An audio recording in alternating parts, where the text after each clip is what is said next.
número real, ¿sí? Es decir, yo acá lo que hice fue tomar un elemento de R, tomar un elemento de C, multiplicarlos y mostrar que el resultado no me da un elemento de B. Por eso no es espacio vectorial, porque no se cumple el axioma 6. Y eso siempre les va a pasar, siempre que ustedes tengan R acá y C acá.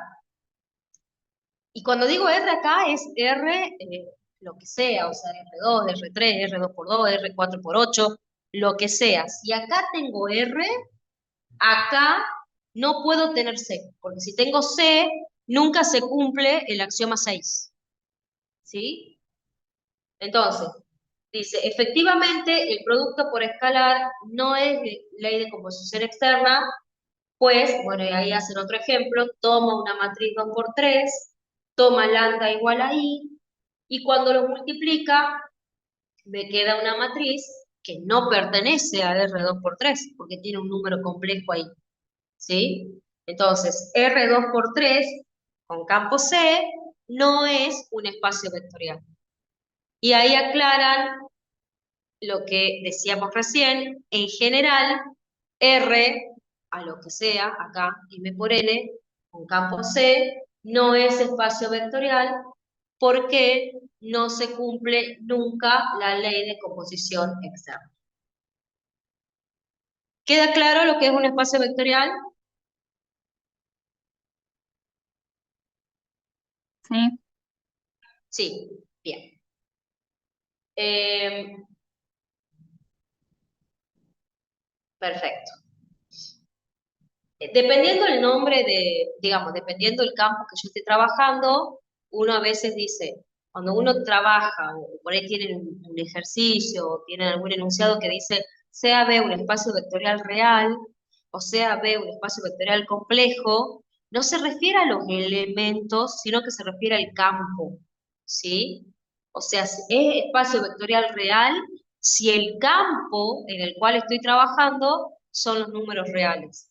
Y es un espacio vectorial complejo si el campo en donde estoy trabajando es el conjunto de los números complejos, ¿sí? Bueno, ahí tienen ejemplos de espacios vectoriales reales y complejos. Eh, bueno, y acá también una observación interesante. Yo puedo tener un mismo conjunto, por ejemplo, el conjunto de los números complejos, ¿sí? Puede ser tanto un espacio vectorial real como un espacio vectorial complejo, ¿sí? Puede ser cualquiera de los dos. Pero, tiene que quedar muy claro que son espacios distintos, ¿sí? O sea, por más que este conjunto sea el mismo, esto es C y esto es C, si el campo es distinto, los espacios vectoriales son distintos. Se trabaja de manera distinta, tienen bases diferentes, tienen generadores diferentes, que ya después cuando avancemos un poquito vamos a recordar lo que era un generador, lo que era una base, ¿sí? Entonces es importante que quede claro que yo puedo tener el conjunto de todas las matrices complejas 2 por 2, pero si el campo es R, tengo un espacio vectorial, si el campo es C, tengo otro espacio vectorial que se trabaja diferente. Eh, bueno, y ahí la aclaración, un conjunto no vacío puede ser espacio vectorial sobre un campo, pero no serlo en otro, ¿sí? O sea, R con campo R es espacio vectorial, pero R con campo C no lo es.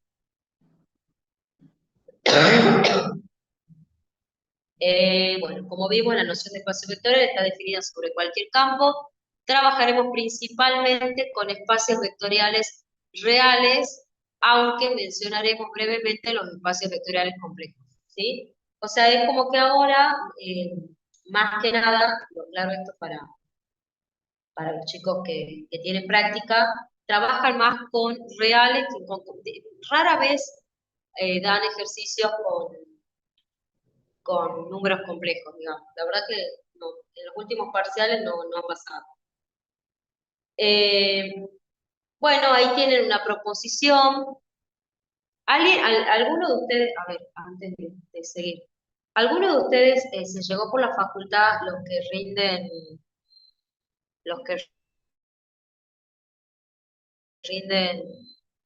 con regularidad en la pandemia?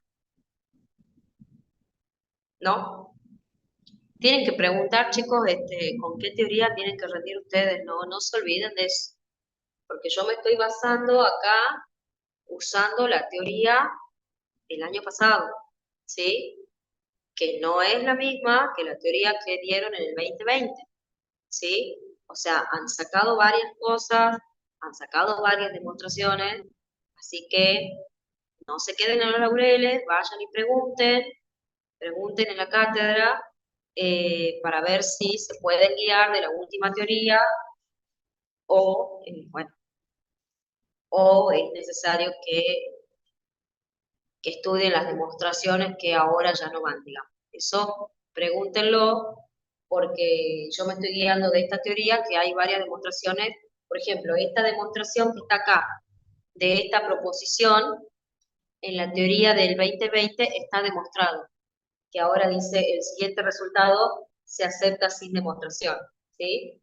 Antes la daban a esta demostración. Por eso, bueno, eso vayan preguntando. La proposición lo que dice es que el elemento neutro de B es único y que cada elemento de B tiene un único opuesto, ¿sí? Eh, eso más que nada, no sé si hay acá, bueno, no hay, pero la proposición de que hay un único, voy a mostrar acá cuando uno está trabajando con espacios,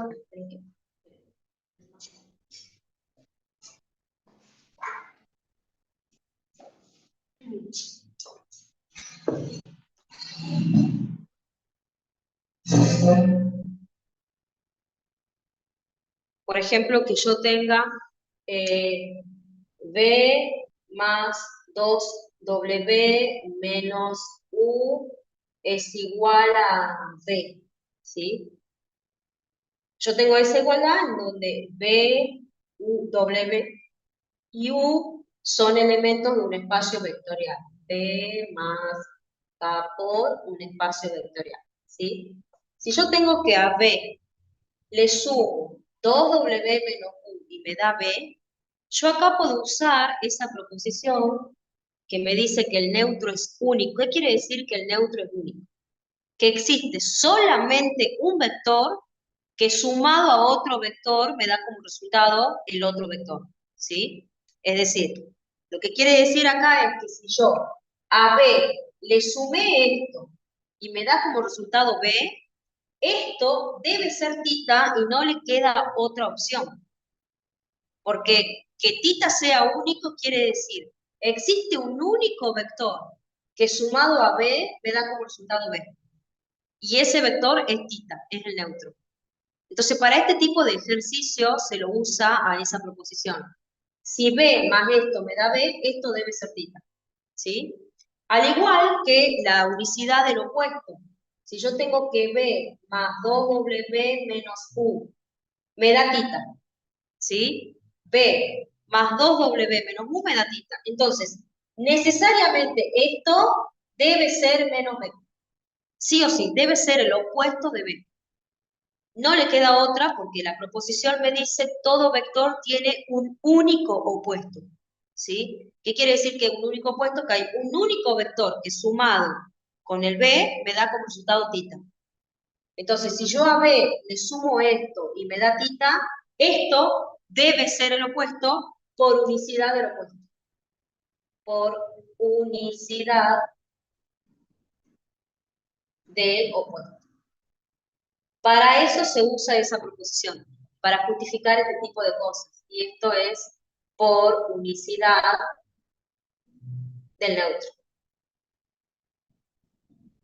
¿Sí? Entonces, por eso, bueno, está buena la proposición para usarla, porque a veces pasa que yo me tengo que poner, supongamos que yo no sepa esto, yo acá tengo que decir, bueno, sumo en ambos miembros del opuesto de B, uso la propiedad asociativa para que me quede B más menos B, digo que eso me da tita, y después como tita es neutro, se tengo que hacer como varios pasos para llegar a que esto me quede tita.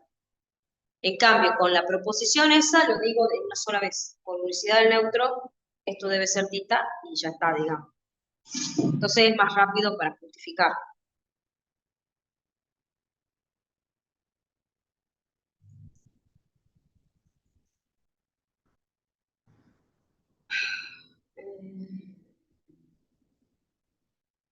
Bueno,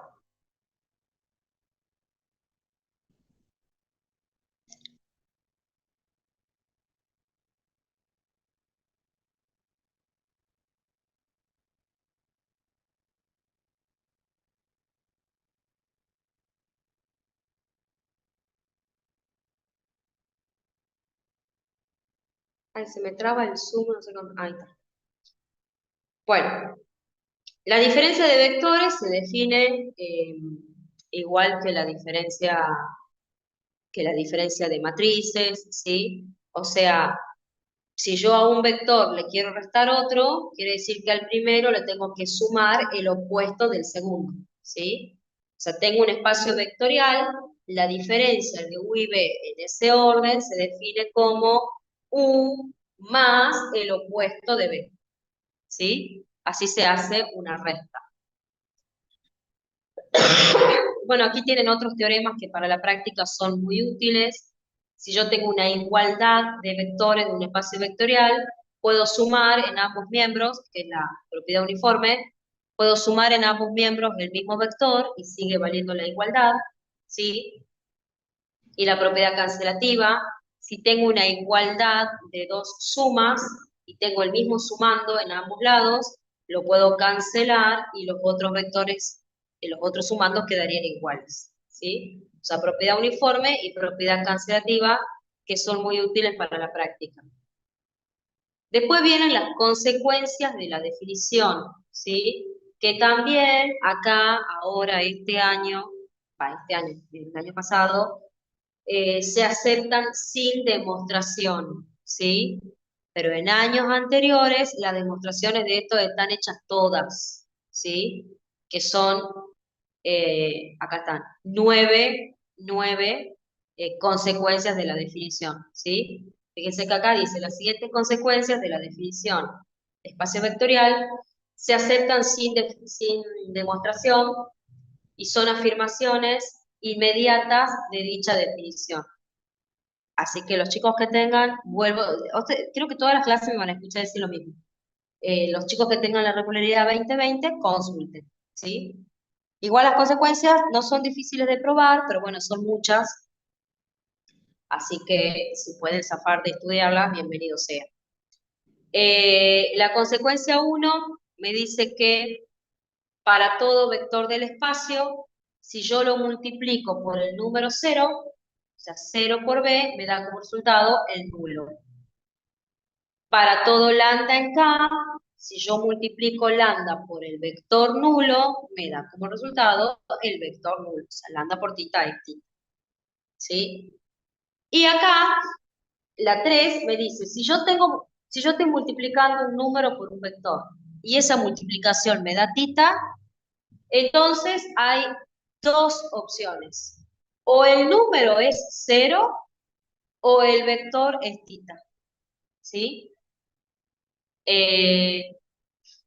Bueno, acá después les dicen que pueden poner, o sea, la 1 y la 2 serían la vuelta de esto. O sea, pueden enunciar la esta de una sola vez, pero bueno, igual lo enuncian separado.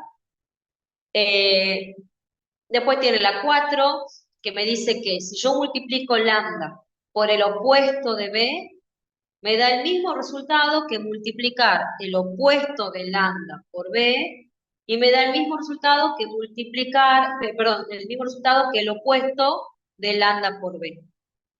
Quiero que quede claro que cuando uno tiene un menos, no digan menos si están en un examen oral. No digan menos lambda por b. O sea, cuando yo tengo un menos adelante es el opuesto de, ¿sí? Entonces esto es lambda por el opuesto de b es igual al opuesto de lambda multiplicado por b y es igual al opuesto de lambda por b, ¿sí? Siempre que tengan un menos adelante es el opuesto de. Bueno, para todo vector en b, si yo multiplico acá el opuesto de 1, que es el menos 1, por el vector b, obtengo el opuesto del vector b. Después tienen la distributiva, ¿sí? Pero, o sea, ustedes, estos dos, con suma, son axiomas de espacio vectorial. Los que denuncian acá, con resta, son consecuencias de los axiomas, ¿sí? Si en lugar de tener una suma, tengo, o sea, lo que me dice esta es que, si en lugar de tener una suma, tengo una resta, también puedo distribuir acá. Si acá, en lugar de tener lambda más mu, tengo resta, también puedo distribuir. Eso es lo que me dicen estas dos consecuencias, ¿sí? Que los axiomas están enunciados para suma, pero también valen para resta. Y el 8 me dice que si yo tengo que lambda por b es igual a mu por b, y b no es el vector nulo, b no es el vector nulo, entonces lambda y mu tienen que ser iguales. Si lambda por b es igual a mu por b y b no es el vector nulo, lambda debe ser igual a mu. Y al revés, si lambda por u es igual a lambda por b y lambda no es 0, entonces u debe ser igual a b. ¿Sí? Todas estas consecuencias son útiles para la práctica, ¿sí? Para probar cosas en la práctica. Bueno, ahí está lo que les decía recién, de que la propiedad, la consecuencia 1, 2 y 3 se pueden enunciar de una sola vez. Bueno, vamos a la definición de combinación lineal. Aguántenme un minuto que ya...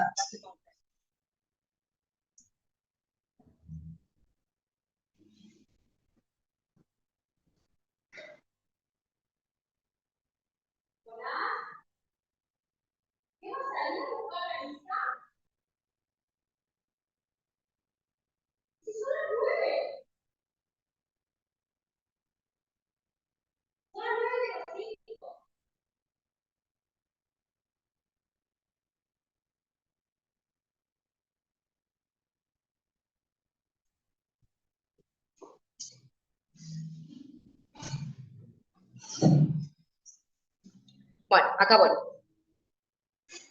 La definición de, de combinación lineal es una de las definiciones que usan en toda la materia. Tengo un espacio vectorial y un conjunto de vectores. O sea, B1, puntitos suspensivos, Bn, contenido en B. ¿Sí? Un conjunto de vectores. Se dice que un vector B perteneciente a B es combinación lineal de los elementos del conjunto S, sí y solo sí. Puedo encontrar n números, ¿sí? Existen n lambdas en K, tal que al vector B lo puedo escribir así. Lo puedo escribir como un número por B1, más un número por B2, más un número por B3, y así sucesivamente. Antes de ver la observación, veamos un ejemplo. Acá. Tengo R2 más R por, y tengo este conjunto. Y me dice, expresa, en caso de ser posible, los vectores 0, 1, 1, 0 y tita como combinación lineal de los elementos de S. Entonces, veamos. Este vector es combinación lineal de B1 y B2, sí y solo sí. Existen dos números, tales que el U tiene que poder ser igual a esto. O sea, ustedes van a escribir el U igual a lambda 1 por un vector, más lambda 2 por el otro. Estos son los vectores del conjunto S.